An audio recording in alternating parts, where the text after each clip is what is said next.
to a very chaotic episode of the Winging It F1 podcast with myself, Adam Dickinson, and Freddie Coates and Nigel Chu, are both stuck in a snowstorm in Sheffield, and I'm in Oklahoma, having just got back from Thanksgiving.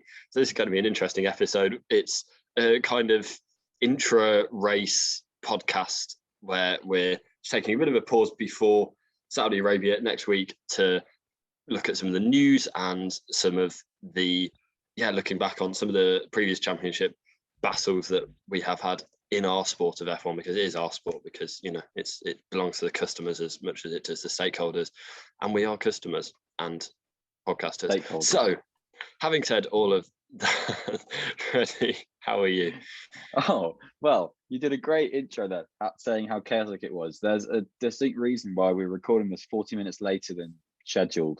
And that's because Nigel broke his laptop, and then me and him nearly ended up trekking across Sheffield in the worst snow I've seen since I was in the Alps, to try and go to PC World, eventually giving up after doing what would be a 10-minute walk. We did it in a car in 15 minutes, which I think says a lot about the chaos here. Eventually we've got things sorted, I'm doing all right, actually. I'm happy to be warm again. Yeah, I'm not. I'm probably going to be 100 quid out of pocket in a few days, at least. My own fault. I'm never ever going to Hoover again, because that's the only reason I broke, because I was doing the Hoovering, which I haven't done for a while. No, I'm not in the living room anyway. Yeah, don't Hoover your laptops. That's a bad move. Yeah, that's not what I decided. Top tip. Yeah, so I was hoovering over my laptop and the screen came out. That's what happened.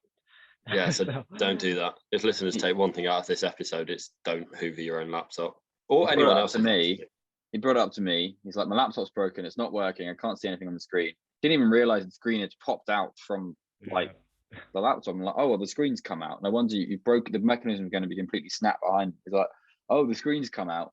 Can we squish it back in? Which was a fun attempt. We both did try squeezing the screen back into a computer frame, I guess you'd call it, and there was just crunching, and it was sad. Oh, well, that's sad. It was lots of rage. But he's still got his thing that he needs to hand in for tomorrow handed in, so that's good. Yeah, it'll be handed in by now.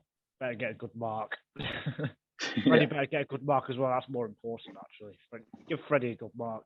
Oh, very kind. But I didn't know how to help, so I decided to get in my car with him and drive in the snow. It's a stupid idea. Still waiting for the podcast. That's the main thing. We'll do anything for our listeners and viewers. We don't care if we break our laptops. We'll still record.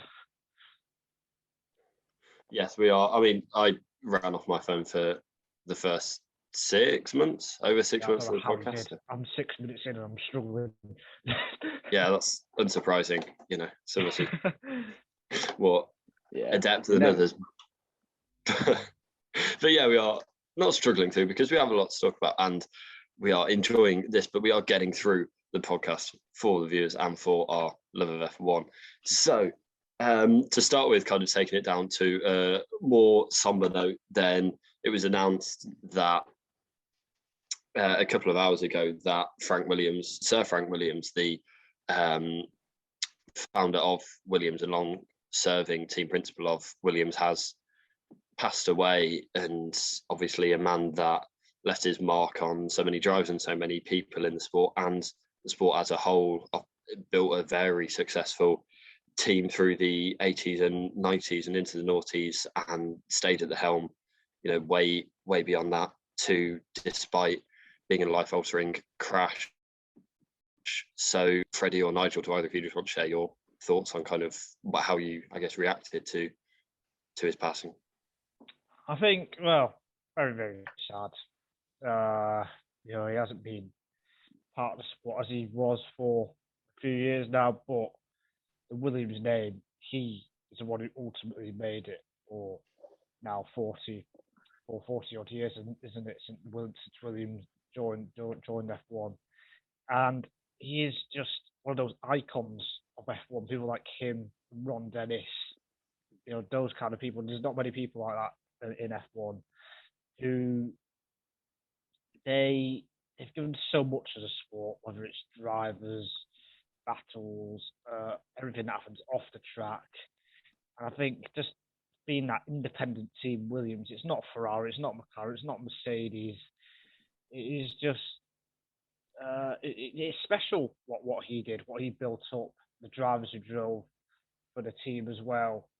So yeah, a very, very sad day for F1. He'll be very much missed, and there won't be many people like him ever again. I don't think with the way it's going, was building up an independent team from scratch is very, very difficult. So for him to have the success that he had, even when it was passed on, the Williams still had a couple of years at the front. Yeah, I think he's a very special person to that F1 has had. Yeah, he's been a part of Formula One for the best part of 60 years, really. Frank Williams Racing was started when he was about 25 or something, and that was his first entity, and he was partnered with people through the late 60s and 70s before in 1977 him and Patrick Head officially set up Williams Racing, Sir Patrick Head as well. And that he's gone on, he's the most successful team principal in the sport's history. He is just, when people die in motorsport, people go, oh, he's a proper racer. But so I think Frank really embodies that. He just dedicated to himself entirely. Well, I want to go racing, so here he is. And all through his life, we're here, a year and a bit after Williams officially was sold to Doralton Capital and left. He basically left as team principal of that team only a year and 3 months ago or so.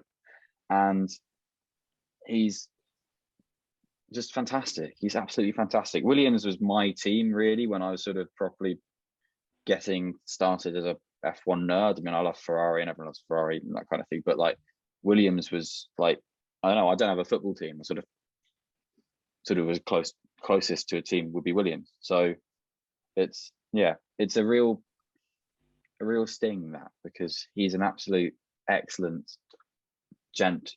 Basically, he's an icon. Yeah, and I think like Nigel said, we won't see many more of him on the grid. There's not another Frank coming through, and there's so many reasons for that. But he really, the success that he was able to have was phenomenal, and it was all kind of built from within and just built through really, really hard work and talented people, and he was kind of at the head of that. And even after his accident, you could see, I mean, when he drove with Lewis Hamilton at Silverstone as a passenger, and you could see the joy a few years ago that still brought to him. And yeah, he's, we all know he's a legend, and he kind of gave everything he could to the sport, and that's all you can do. And yeah, it's a sad moment because everyone at Williams will be affected by this, because they all knew him, and now, as we've said, there's not more Frank Williams coming through. So yeah, it's a sad moment for the sport. Either of you got anything to add on to that? I think that there's obviously everyone who's been part of F1 has given something to the sport, but if you think about how much Frank Williams has given to the sport himself, it's absolutely monumental. I think there's probably only 7 or 8 people who've done more for F1, and so that just says how special he is. And if you think about the amount of independent teams that have come and gone so quickly, he was able to keep the Williams name, him and Claire Williams, for a good 40 years or so. It's quite incredible, really. So it'll be a difficult time for the Williams team, but I think everything that Frank Williams has done, that's something that should be celebrated, I think, over the next few days or so. Yeah, entirely. And we're going to see a lot more on timelines. There's going to be people who knew him writing about him and telling us all about why he's fantastic, just giving us all the go and read an obituary on Frank Williams, and that's just, you'll know that man is something else. I think Just I think okay. He's just got sort of an aura, and one of those people. I mean, it was similar when Murray Walker passed away at the start of the season. That is kind of just someone so just loved and respected, and is a giant of motorsport. He was at the top of it for so long that he deserved to sit on the top of that pyramid. Formula One was Frank Williams is really for a good 10, 20 years. Like you said, the Williams name, and it is the only team that is truly a name. Kind of, Ferrari and McLaren are brands and car brands, and you've still just got Williams there on the grid, still carrying that Williams name forward. And it's obviously not the same team now as it used to be, but it is still got that status as the Williams name, and seeing that go forward will, I'm sure they will be back, and that will kind of be with Frank's memory with them. So yeah, a sad day for all of F1 really, but yeah.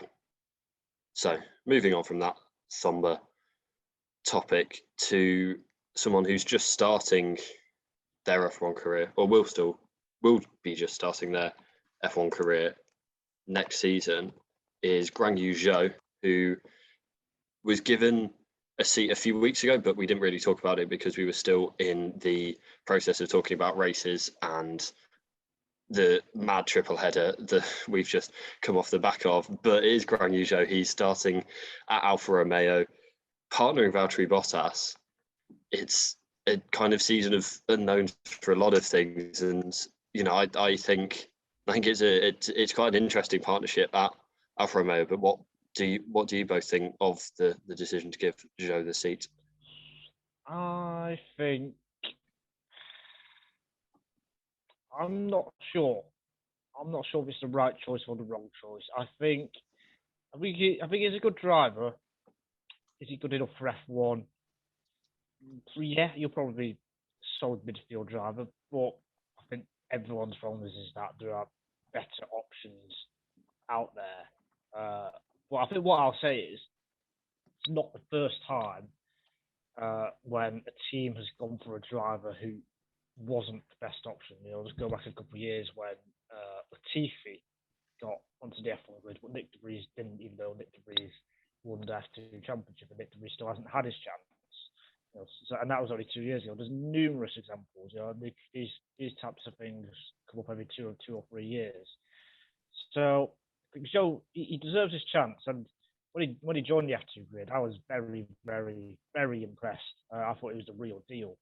It's just the last 18 months or so, he hasn't really performed since he got that pole position last year in Austria. Yeah. And then I think he was leading the race and his car failed or something like that. So who knows what would have happened if his car didn't fail? Maybe he would have got some more confidence, momentum. But since then, he hasn't really done that much. And I think that is why you can't really get too excited about it, because I don't think he is going to be a world champion. I don't think he's going to be a race winner, and that's what we want to see with these new young drivers. But equally, I don't think he's as bad as some people make out. I think he'll do a solid job. We will have a difficult time against Bottas next year, I think. Yeah, I'm kind of going to echo all of that. He's a good driver. He's a handy pair of hands. But his peaks promise so much, but is let down by the consistency of his troughs, and that's kind of the shame with Guan Yu Zhou, because sometimes, I was going to refer to the Austria pole position as well. He was on pole by 4 tenths in a spec series, and around a track that's got such a short lap time and it's full throttle for so much of it.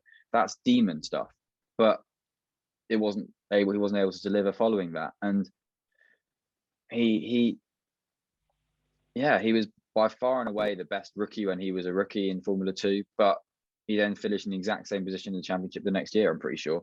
or maybe only a few places higher.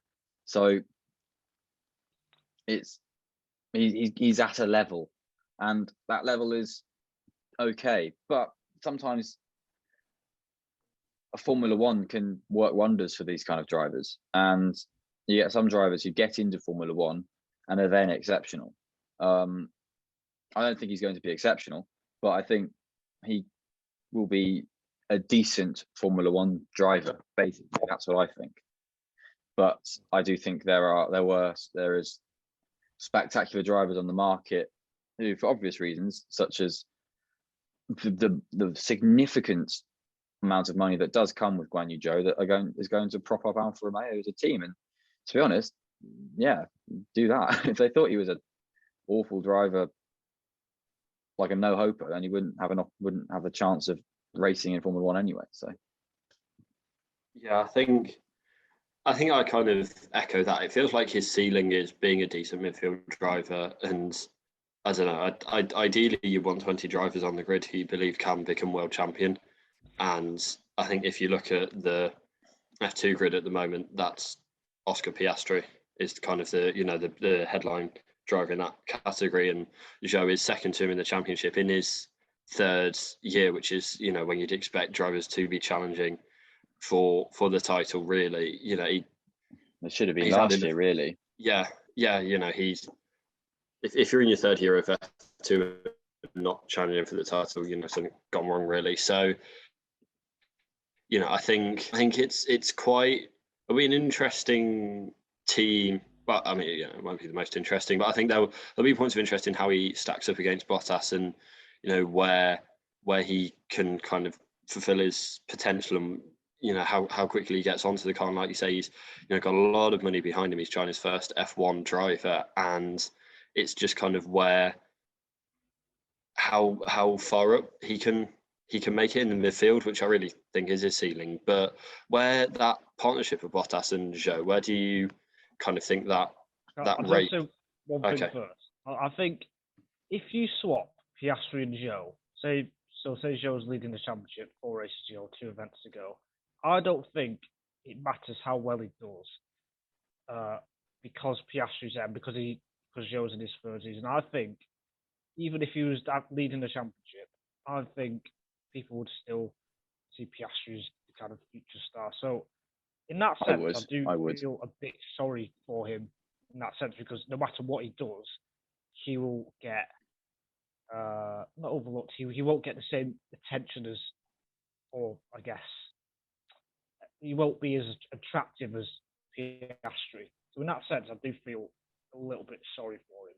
But he has got the seat. So yeah, that's all I wanted to say. And then sometimes the rookie sensation is fantastic, but it's then only sometimes. I mean, I don't think that would be the case with Oscar Piastri, because he's done what, Euro Cup and then Formula 3, both champions. Then if he becomes Formula 2 champion as well, he doesn't take the step, then he's kind of proving everything that's wrong with motorsport. But which he has basically done if he wins in F2. Look at Tsunoda. He was equally as impressive. But he's been in F1 this year. He hasn't really performed. So Gasly Giovinazzi is one that I always think of, because Gasly was in 2.5 seasons of F2, GP2, became F2, and then he was in a tight championship fight with Antonio Giovinazzi, who was a rookie, who came in and was absolutely sensational in Formula 2 and took it to the final round, which was he was the hot shot then. Gasly was obviously a great driver, and Gasly was his Red Bull link sort of made him more sort of easy to think about as an F1 prospect. But Giovinazzi was the underdog, the rookie who had funding from basically just being friends with Sean Galeo, and then he was the amazing drive of F2, and then his career stilted because he basically couldn't get into F1, and his career then never really took off again. So that's the worry of this kind of thing. So Zhou could be like Gasly. Could be. No, I don't think it'll happen, but it could be, because Gasly, he went a ridiculous amount of races without winning. He went on this long streak. I can't remember how long it was. But he won at Silverstone and then won the championship. Yeah, I think there's a period before that though where he didn't. Yeah, there was about a season and a half of F2, GP2. Like but then, so so he wasn't really seen that good. But now, people, top 5 driver on the grid, arguably. So it shows how quickly these things can change. That was a nice ramble. Yeah, I mean, I think going back to what you said, Nigel, I don't feel too sorry for Zhou, just because kind of going into F2, and especially after a first season in F2, he kind of had it all in his power. It's not kind of, and I guess the Austria failure was unfortunate, but beyond that, he's had it in his power to do what Piastri did, really, and he just hasn't. And I think it's like you said, it kind of shows everything that's wrong with motor racing at the moment. And at the end of the day, he is getting his drive, but I think that is a good point, that he could he can surprise us. I think it's a shame that we're not maybe seeing the best 20 drivers that we want to see on the grid, and I know you'll feel that as well. But where do you kind of see that partnership of Bottas and Zhou ranking in strength in the 2022 grid? It's definitely better than the lineup. Well, actually, I think it is. The lineup they got now. I'm not sure.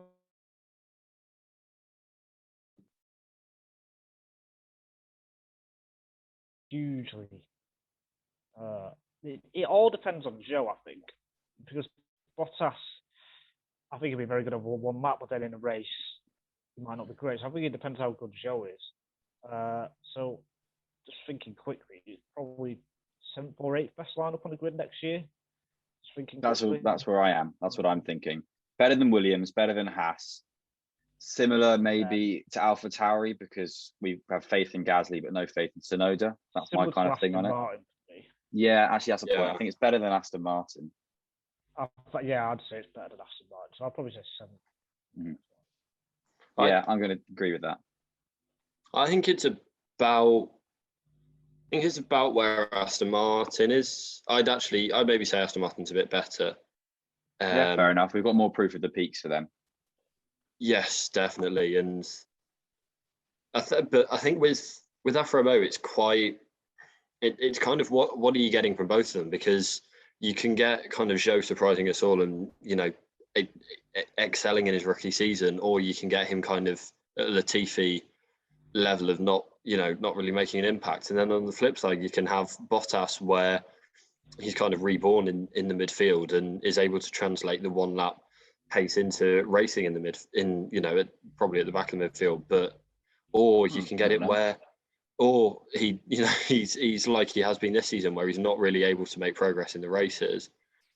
So I think there's quite the distance between the ceiling and the floor, I think, is quite high for this team. So it will be, it's not going to be grabbing many headlines next season unless they, come out with a stonking car. But it really could. I think it goes back to the new rules. It could go anyway. Yeah. Like if Bottas got by 6 or something, like Giovinazzi, I think he got by 7th, didn't he, in Zandvoort or something like that. Yeah, he did amazing. Like that, I think it's definitely possible for both drivers. I'd say for Zhou and Bottas, they could target those 2-3 performances, and then that can translate into points. And I think that's where they've been lacking, particularly in the last few years, because Raikkonen isn't the best. Overall, that's probably one of the worst. But then his race pace is excellent. So he can start, and then Giovinazzi's the opposite. His one lap pace is quite good, but then his race pace is atrocious. So if it's about trying to combine Raikkonen and Giovinazzi's strengths for one of these drivers, and whether Bottas can do that, I'm not sure. Then Zhou is obviously a rookie, so it'll take time for him to learn. So I think you're right. There's a lot of factors for next year's lineup. Yeah, I started this by saying that Zhou was a driver whose peaks promised so much, but he never really was able to match them. That's similar to Bottas, really, and they both have the same kind of traits in that regard, where they could be so much coming for it. Could be some great performance, and then it falls flat when it matters and stuff like that. And if the peaks that are promised come true, yeah, that makes sense. If the peaks that are promised come true, then it would be great, but it has always got the potential to be dour and appalling. It's what Adam said. Very big gap, with very high ceilings, but very deep floors. It's like a church. There we go. A perfect analogy to finish off that. And just finally, a kind of word on Giovinazzi, who's losing his seat and looks like his F1 career is over. Yeah, shortly after it was announced that he was losing his seat, he tweeted, when money rules in F1, it can be ruthless. I mean, personally, I think it's less money and just that he's not wowed in his years in the seat. I don't know. It's a kind of, I don't think there's much to say on Giovinazzi. He's not performed. Yeah, he's not performed. He's promised a lot with his performances, like Nigel, you alluded to his Zandvoort qualifying, and then also his Monza qualifying. The week after, he was on a fantastic run when he needed to then, and it was a similar position in 2019. He grew and then was leading that team for the second half of the season. And if he had sort of continued that, it would have been great, but he didn't. The form was always there to grab, but it was never quite achieved, which is the sad thing about it, because he's a driver who could have been, I think, he could have been a really, really good driver. He could have been a Gasly level, in my opinion, but he's not picked himself up in the right way, and I don't know, just not really worked out for him. Hopefully Formula E worked, because I like him, so I want him to do well. Yeah, you know, he's a largely liked and likable driver, but that only goes so far. And I think, exactly. Everyone who leaves F1. Well, we always say, "Oh, such a nice driver who's left." But then a lot of them deserve to get to F1 and stuff like that. And Giovinazzi did deserve to get to F1. He's got a 3 years in F1 and 2 extra races in 2017. He's got a good, decent stint out of it for someone who's not really achieved what he should have been achieving. But he should have been doing better. That's the sad thing about it for me, because he can do better. It doesn't, you know, there's not, I don't know, there's not kind of many. Maybe there are missing. He's a caveat. Yeah, he is. Except I don't think with it to the same level. And yeah, that's we don't need to kind of go on too long about Giovinazzi. But I think he got his opportunity and he didn't take it. You know, which is a shame. And like you said, hopefully Formula E works out. But there's not. You know, I think it's money ruling. I think it's a lack of performance ruling in this particular situation. Nigel, have you got anything to add or dump on Giovinazzi? I think the only thing I'll say is, even if he left last year or even 2019, I wouldn't have been that much against it. No. And, you know, he should be able to at least match a 42-year-old Raikkonen, who's well past his best. He hasn't been able to. That's the problem. Yeah, definitely. But there is half of that Alfa Romeo lineup for next season that will have some part in the title decider this year, with Valtteri Bottas still at Mercedes, and it will be a question, especially in Saudi Arabia, actually both races, kind of how he stacks up against Perez and how both of them can impact the title fight. But we're not talking about that title fight for now. We're talking about title fights across the whole history of F1 and thinking about some of our favourites, because there's not been that many in the last few years. The last one that came down to the wire was 2016, where Nico Rosberg triumphed, which was 5 years ago yesterday. So have either of you want to submit your favourite title fight? I don't know if it's one that you remember or from history before we were alive, which for Freddie would be quite difficult, but what a joker. He's so funny, guys. He's such a hilarious boy. Seeing as I'm speaking, I shall go first, and I'm going to speak about my favourite title decider, which was 1953. 1953. I was there at the race. The 1997 European Grand Prix in Jerez, famous for coming down to the wire, a fight between Jacques Villeneuve and Michael Schumacher. One driver who I'm a massive fan of, and one who I probably would have been a fan of if I was watching it live, due to the situation. But yeah, this is the really famous finale race, held in Jerez in Spain, the last race Formula One has had in Jerez, where Michael Schumacher just deliberately turned in on Jacques Villeneuve, tried to crash him off so he would win the title because he had 1 point more as they went into this race, and just completely ballsed it up. And it was hilarious. It's the worst bit of driving I've ever seen.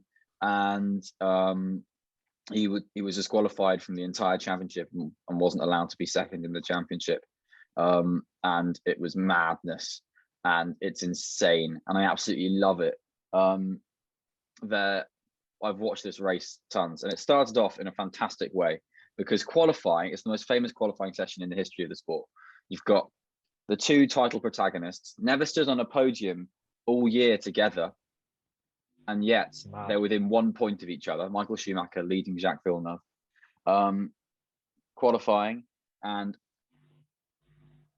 they go for it. And Michael Schumacher, Jacques Villeneuve, and Jacques Villeneuve's teammate Heinz-Harald Frentzen all set the exact same qualifying time. You could not believe it. It was ridiculous. No one knew what was going on. Someone somewhere.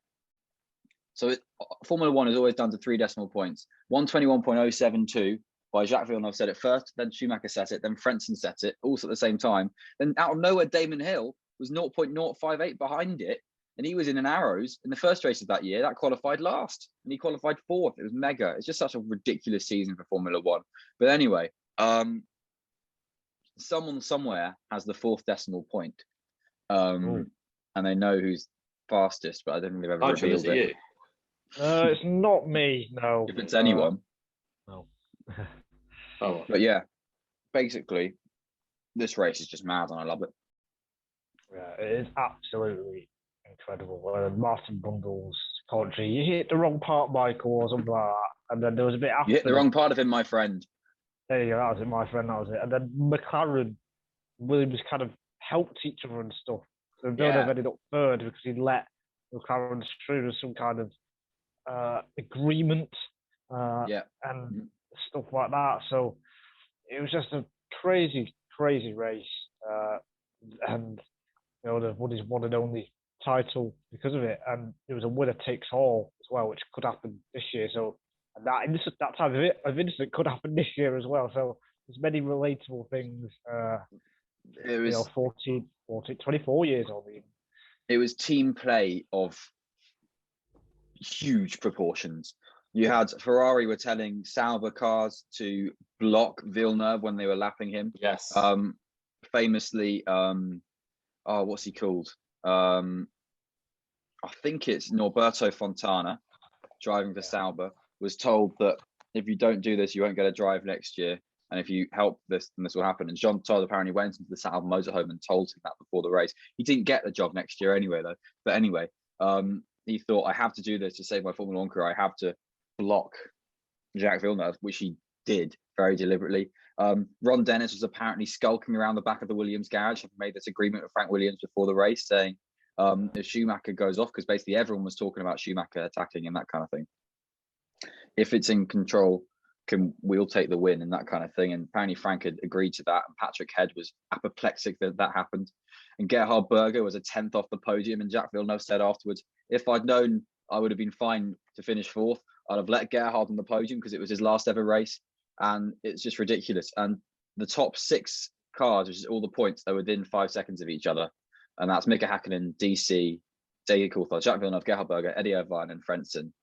And then Olivier Panis is a minute back. And it's just like, what the hell? What the hell? Ah! Imagine if that happened in the final race this year. It'd be ridiculous. What the hell? Ah! That seems to be me. I'd have to delete social media. I'm already quite close to deleting it. So. This race is 24 years ago, and I'm still having heart attacks over it. I wasn't even alive. I had a heart attack 3 years before I was born. It was insane. Like, it bends physics and biology and everything in equal measure. I think there's a fantastic video on F1's YouTube that's 20 years on, talking to Villeneuve and all of the major players really in that. And the fact that Villeneuve got a guard of honor coming down the pit lane after the race with every team, I mean, except Ferrari, I imagine, coming out and applauding him as he came down the pit lane to take the podium. Like you say, yeah, it's kind of all of these subplots and like relationships within teams and between drivers just kind of all came to the boil then, and also the precedent of or the decision to ban Schumacher from the championship or disqualify him from the championship, and whether that sets a precedent for anything that might or might not happen this year, which we'll have to wait and At a hearing in Slough, they had a hearing in Slough for some reason. Well, where else is Paris? I can think of. But they have all the hearings. Zurich. But there's a great part of it, in fact. So Heinz-Harald Frentzen was playing a really good number 2 role, and he had backed up Michael Schumacher into Villeneuve to catch up and so on. And then, I don't know, somehow how he ended up behind the two of them, I can't remember. Presumably a pit stop and then he caught up again. But you had Michael, Villeneuve going to attack, and then Villeneuve gets up the inside, well up the inside. Good move, really, from Villeneuve. He went from quite far back and managed to do it, and then turned in. And Frentzen saw it directly, and he was pitting that lap, I think. Or they thought we'll take the opportunity to pit. And his team radio was, oh my God, he did it. Did you see him? He hit Jacques. He's done it. The thing they said was going to happen happened. Oh my God, it's happened. Oh my God. He was just basically going, look at that. And they're like, you've got to pit. And he's like, he hit him. And then he forgot to like set like his brake balance or whatever for the pits, and then overshot his marks and like broke a wheel gun or something. And no, he ended up in the wrong garage. Yes, that's it. Yeah, and then drove just straight forwards, didn't pull it back into the fast lane, just drove through like 4 garages, apparently broke the Ferrari's wheel guns, and then ended up in the Williams pit. It was like, oh my God, everything went to chaos. It was fantastic. Anyway, yes, watch the 1997 European Grand Prix and rejoice. My nomination. Can we go with that? Yes. I don't know how I can follow up that, but I'm going to try with the 2012 Brazilian Grand Prix. What it is that whole season for me, more than that particular race. 7 different winners, first ever races. And Fernando Alonso winning the 8th race of the year at Valencia. 2012 European Grand Prix, one of my favourite races. And he won in that. It wasn't a great Ferrari. It was at times 4th or 5th best car that season, and Alonso managed to maximise pretty much every single race he finished, and it was absolutely incredible. I think, for me, the best runner-up performance in F1 that I've seen for Alonso in 2012. So it went down to the wire. Alonso was trailing. He needed to outscore Vettel by, I'm not sure how many points, but by quite a few points. Like Vettel 15 points or something? Yeah, it was quite a big margin. So Vettel started from 6th or 7th. He was on the left-hand side. He got blocked by Webber, his teammate, into turn 1. And then down to turn 4, gets hit by Bruno Senna, gets sent into a spin. Red Bull, he carries on. Red Bull look from the pit wall how much damage he's got. He's got enough. He doesn't have enough damage that he has to retire, so he carries on. And then he's actually faster in the wetter conditions because it was a mixed race. And then he had Alonso taking advantage of the collision between Hulkenberg and Hamilton. That was Hamilton's last race for McLaren, and a chance for Hulkenberg to get on the podium, which he never got. And a few moments, Alonso was going to be champion. It wasn't quite the thrilling finale. I think Vettel probably had it wrapped up with 20 laps to go or so. But I think it was one of those where I was really rooting for Alonso and Ferrari, and there was just that chance that it could happen, and then for it to slowly dwindle away, no matter what Alonso could do, was sad. And I think Alonso staring after the race, that famous image. He actually said, I think he said this year actually, that he was actually looking at Massa.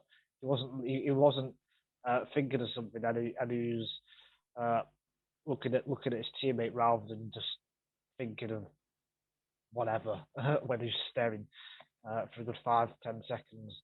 So I think that race, but more that season for me, is my favourite ever season for F1 so far, apart from maybe this year. This year gets quite close.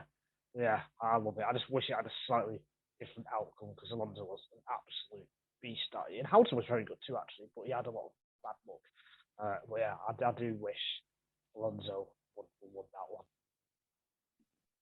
Yeah, and I think when it's really tough on Alonso and the other one's the 2010 Abu Dhabi Grand Prix where it just, it just didn't seem to go right for him in the whole of the decade of the 2010s. It was so close but so far for a lot of times, and yeah, a haunting image of him just staring off into space or at Massa or whoever after the title fight is, I guess, the image that sums up Alonso's career in the minds of a lot of people, and people like me who didn't, who weren't watching in 2005 and 2006 when he won his championships. That's the kind of abiding memory of watching F1, which it was so tough on him. And like you say, it didn't maybe have the drama of coming right at the end of the race like some other Brazilian Grand Prix, but it's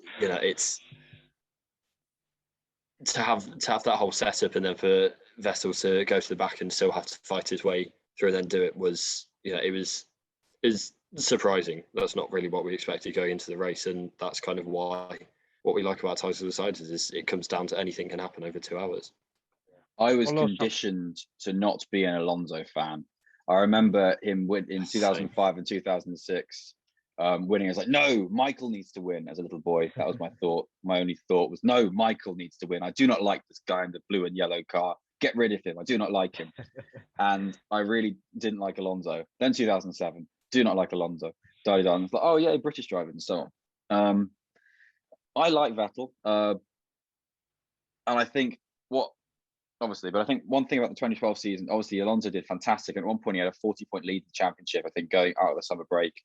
And I think what gets forgotten sometimes is just the magnificent run Vettel went on, sort of around Singapore, India, all of that, winning, just to get himself back into the fight. He had the best car. Alonso, and he did it. Yeah, but look at what Webber did. Too. Oh yeah, I'm not saying. We're not debating about the 2012 season. I'm not saying Alonso didn't deserve it. I'm saying Vettel also deserved it, in my opinion. And not 3 races before that, Abu Dhabi, he was put to the back of the grid, managed to fight up to 3rd. Like Alonso's in 2nd. Like, how the hell did you get here? And again, went from the back into championship position. So in that race, yes, he had a very good car. I mean, in Brazil, to be fair, it was very damaged. So I'm surprised he managed to.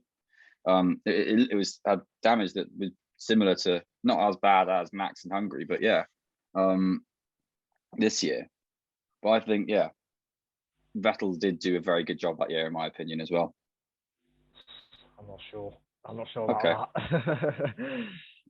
Yeah, I think the 2010 Abu Dhabi Grand Prix was close for me. If it had taken place in Brazil, it might have been higher up, although it would have been an entirely different race. The drama was fantastic, but the race was shit.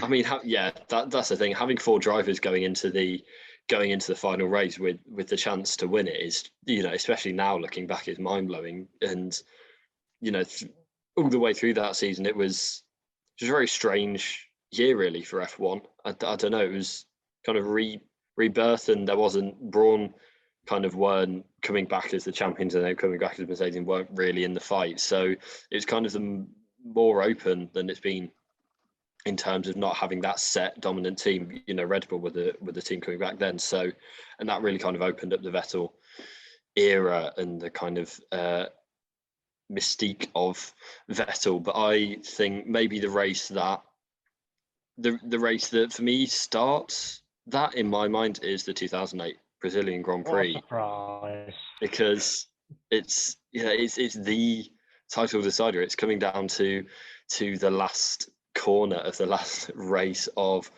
the season and kind of the last race of that era for a lot of the way F1 had been going before Braun and Red Bull kind of came through with the diffuser era, and then beyond that. So and kind of outside of the title fight, I think it was the springboard for Vettel too, because it was his last race in a Toro Rosso and he came 4th, and that was kind of that was a sign, I guess, or a premonition that it would, the next few years would be his. But before that, there was just the most dramatic title fight you could ever want, and the reason it's kind of up there on that pedestal for me is because it's, if Hollywood writers were writing a movie script from for a title fight finishing. That's what they write, and everyone would probably think it was too unrealistic. So the fact that it actually happened is just, now looking back is a bit mind blowing, really. And the narratives going into it, you had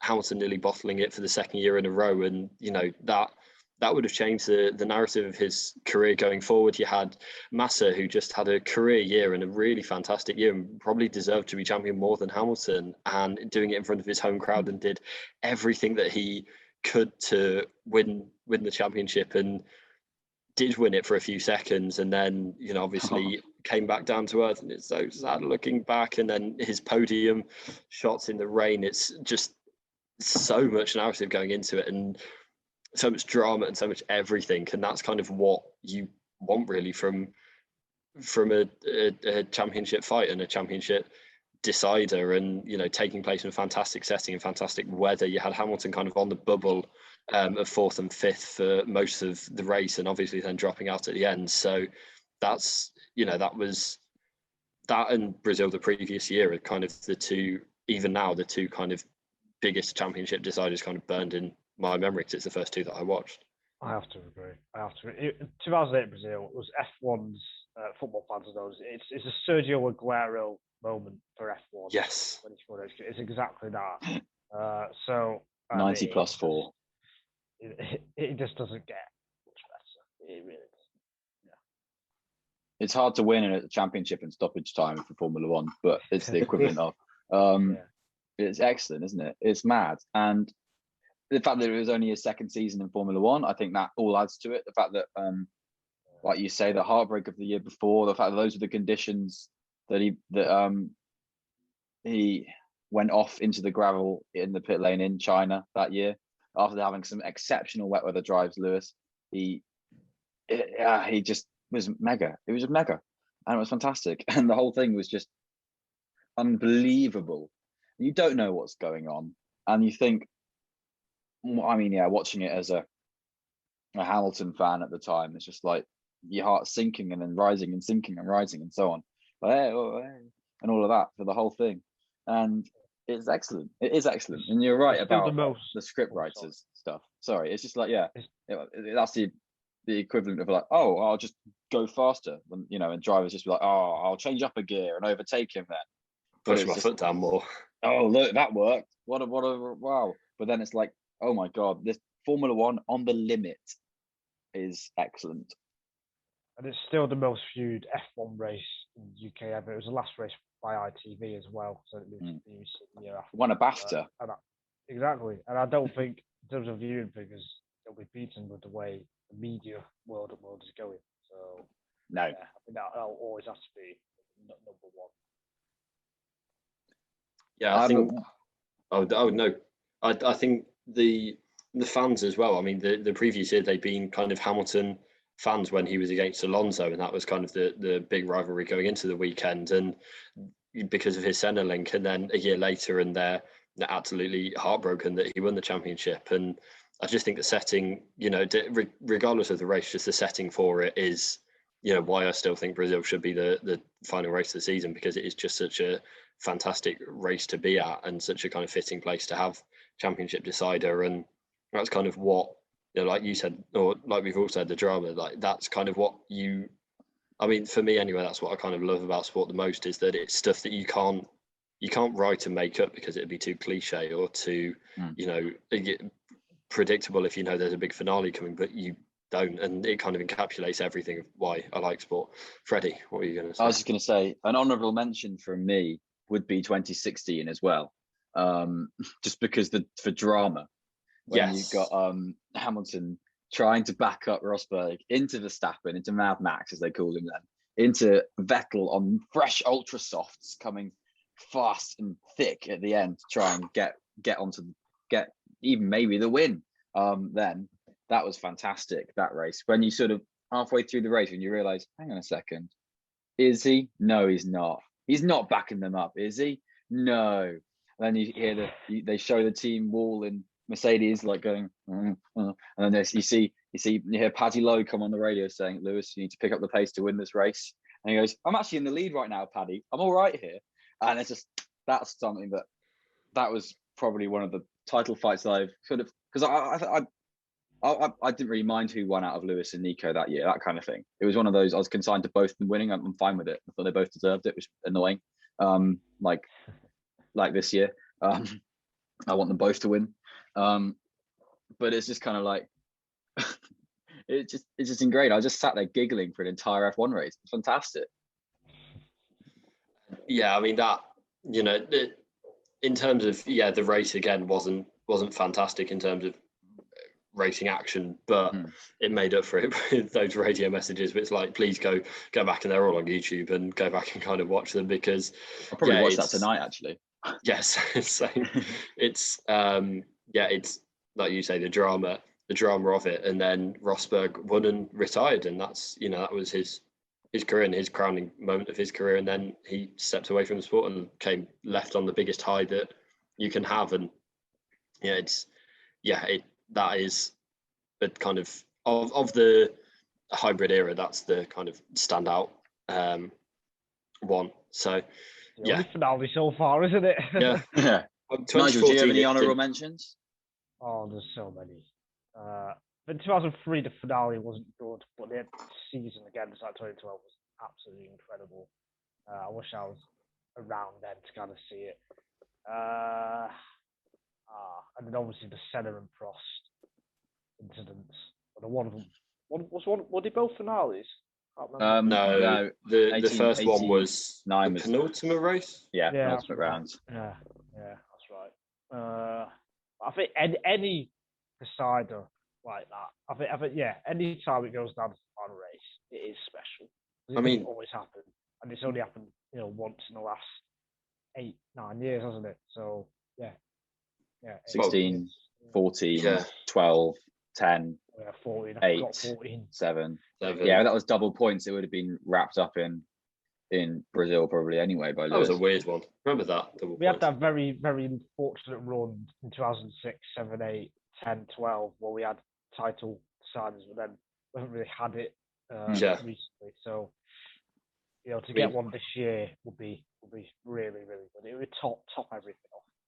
This year is a bit like 2006 for me, because you have Hamilton doing the comeback. Now everyone seems to think Hamilton's a shoe-in for a few races ago. It's Max's title to lose. Now it's Lewis' title to lose. That was the case in 2006, where Alonso built up a lead and Schumacher was closing and closing and closing. Everyone thought, oh, Schumacher's going to do it. Then you had the engine failure in Suzuka. And I was like, oh, can't do it then. I think that's what I see this year being like. The only other kind of honourable mention I'd give before we kind of move back on talking about this year is 1976, and just the absolutely a race that shouldn't have gone ahead, and then Lauda just stepping out of his car and deciding it wasn't worth it, in kind of one of the most admirable decisions in F1 history, really. So brief shout out to that, but returning back to the present day, I think, like you said, the parallels are there with 06, and we talked before about kind of what position we'd rather be in, but I think it is really close, as whether you want the faster car or the lead, and there is going to be, like you said, Nigel, if it does go down to the last race, which it really hope it does, is just going to absolutely cap off the season. They could be going in on equal points if Hamilton wins with the fastest lap this weekend and Verstappen finishes second. They'll be going in on equal points with Verstappen head-on wins. So there is so much potential, even now going into the last two races at two not very good tracks potentially, that it's going to be an absolute classic season ending, and really should be, unless one of them DNFs at Saudi. So I'm so excited for Saudi, which I didn't think I'd be saying when it was announced. I wrote to ask one who's in the best position actually after we mentioned it last week, and what I said was, if Hamilton and Mercedes execute everything perfectly, which probably won't happen, but if they do, then he will be champion. Because he's got the best car, so he gets pole position, converts it, gets a good start, good strategy, all those things. He will become champion. So that is kind of where I went to, but I don't think everything will go to plan. And I think even this weekend, the one thing I really hope is that it isn't an anticlimactic end to a referendum season. But there's so many variables this weekend. weekend with it being a brand new track. And it's just going to be about those small things. Do what you can. Try not to crack under the pressure as hard as it is. Just execute everything you can and then see what happens. That's what it's going to be about, as it has been all year. But with the pressure now, some team or some driver might find it too tough. They might make a small mistake here or there, and that's it. But both drivers have been outstanding, so I expect to see Verstappen and Hamilton at the A game this weekend. Yes. I'm muted. I'm back. Hello. I was agreeing with everything Nigel was saying. While he was speaking, I was going, yes. And no one heard it clearly because I was muted. But yes, I'm back. And I'm going to say I entirely agree. No, so Max and Lewis have been perfect all year, really. Well, okay, all right. Let's not. No, we're not going. Yeah, obviously there are times, but as a general brush over. I mean, yeah, maybe one of them made a shit job at Monaco, but anyway,